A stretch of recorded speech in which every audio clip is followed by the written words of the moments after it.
Oui, bonjour, donc je m'appelle Gilles Février, je suis le président d'une association qui s'appelle Le Verger de Pével, qui regroupe 250 adhérents. L'objectif de cette association, c'est de préserver les variétés anciennes locales de pommes et de poires. Dans mon verger, j'ai 38 variétés différentes de pommes et de poires. Aujourd'hui, on va regarder ensemble les méthodes que j'ai mis au point et que j'applique dans mon verger concernant la lutte contre le carpocaps. Dans mon verger, je n'utilise plus de pesticides depuis plus de 10 ans.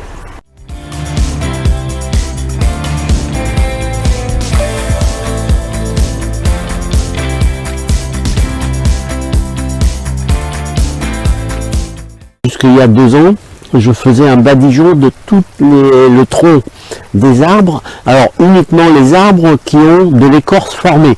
C'est inutile de passer du badigeon là où l'écorce est lisse, tout simplement parce qu'il n'y a pas d'anfractuosité dans l'écorce qui permettent aux insectes ou aux larves de s'y réfugier. Donc l'intérêt du badigeon de chaux, c'est de rendre prisonnier à l'intérieur de l'écorce tous les œufs ou les larves qui peuvent être venus s'y réfugier pour passer l'hiver. Passer un badigeon sur tous les arbres fruitiers qu'on fait ça au pinceau, donc c'est fastidieux. Aujourd'hui, j'ai remplacé ça par l'utilisation d'eau savonneuse. Et on va venir faire une pulvérisation soigneuse de l'ensemble du tronc des arbres pour emprisonner à l'intérieur de l'écorce les larves qui peuvent exister.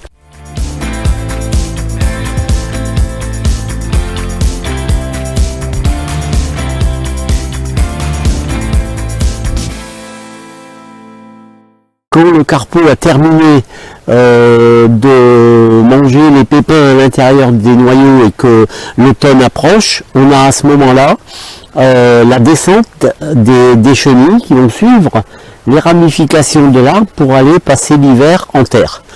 Il y en a qui descendent directement avec la pomme qui est tombée de l'arbre. Ceux qui vont suivre le tronc, on va essayer de les récupérer à l'aide de ce carton. En fait, quand la chenille va descendre, elle va rentrer dans les petites anfractuosités du carton et va venir à l'intérieur créer son cocon pour y passer l'hiver. Donc on va ouvrir celle-ci pour voir comment ça se passe à l'intérieur. Voilà, on a comme ça la possibilité de récupérer toutes ces petites bébêtes et de leur empêcher de faire leur reproduction.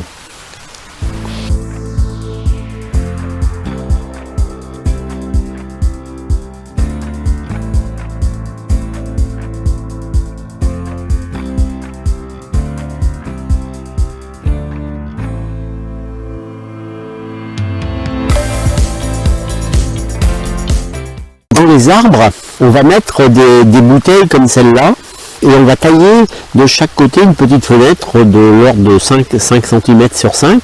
Alors, dans le cycle du carpocaps, le moment où le papillon vole, c'est à partir de la mi-mai.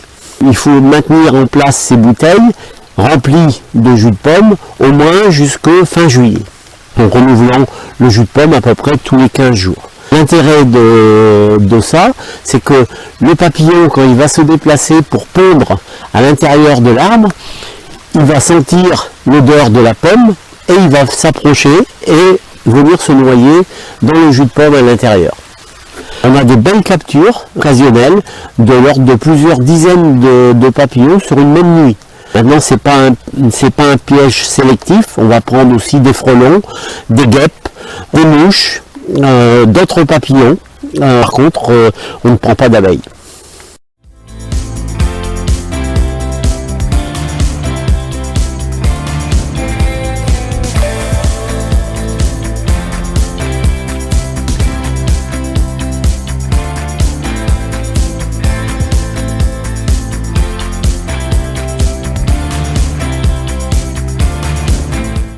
Je pense que c'est important de ne pas laisser traîner par terre tous les fruits qui sont tombés. La première chose, on a parlé du carpeau.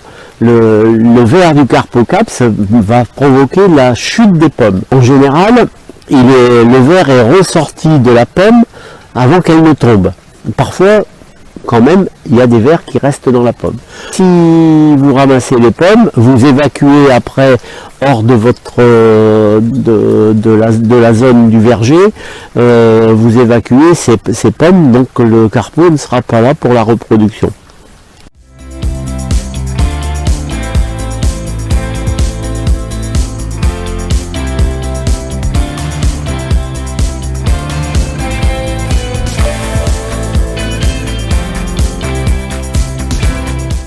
L'objectif, c'est d'attirer des mésanges à l'aide de ce type de nichoir à l'époque où justement le Carpocaps est actif. On revient sur le cycle du Carpocaps. Quand la femelle papillon a pondu ses œufs, donc en général vers la fin mai, vous avez les œufs qui vont éclore et vous allez avoir des petites chenilles qui vont se disséminer dans les pommiers et les poiriers. On appelle ça la phase baladeuse du Carpocaps, c'est-à-dire qu'il va se promener à la recherche de fruits pour en dévorer les pépins. À cette époque-là, c'est l'époque de la nidification et de la sortie des oisillons, en particulier des mésanges. Et donc ce sont des auxiliaires qui sont très intéressants d'avoir dans son verger pour limiter la quantité de Carpocaps. Autre chose également, ce sont les poules. Les poules, c'est très intéressant de les avoir au pied des arbres du verger parce que elles sont à l'affût des chenilles et également des papillons. Donc c'est un petit plus d'avoir les poules de la période du fin mai jusqu'au début septembre au niveau du verger.